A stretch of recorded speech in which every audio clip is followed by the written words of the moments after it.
Сыктывкар приехал легендарный хоккеист, заместитель председателя Комитета Государственной Думы по экологии, природным ресурсам и охране окружающей среды, председатель Всероссийского общества охраны природы Вячеслав Фетисов. Он посетил республиканский стадион и спортивную школу Олимпийского резерва «Северная Олимпия».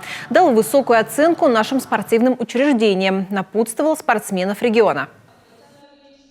Давно, где-то мне было 12 лет, я в таком же соревновании участвовал. Кожаный мяч. У нас не было таких условий, как у вас. Поэтому мы должны это ценить обязательно. Ставить перед собой большие цели и стараться быть всегда чемпионом. Это очень непростая история. Для этого нужно иметь и талант, и уметь трудиться, тренироваться, играть друг за друга, друг для друга. Я думаю, что это та самая форма, которая даст нам возможность получать удовольствие от этой игры.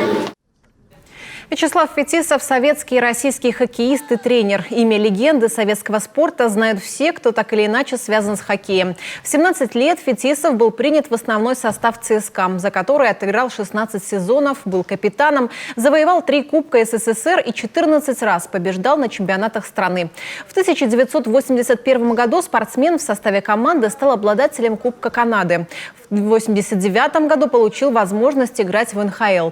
В 1999 году Вячеслав Фетисов сыграл прощальный матч и занялся тренерской деятельностью. Начал работать с российской сборной. В Сыктывкар политик приехал с рабочим визитом и, конечно, посетил юных хоккеистов республики. Завтрашние звезды хоккея трепетно ожидали встречи с кумиром.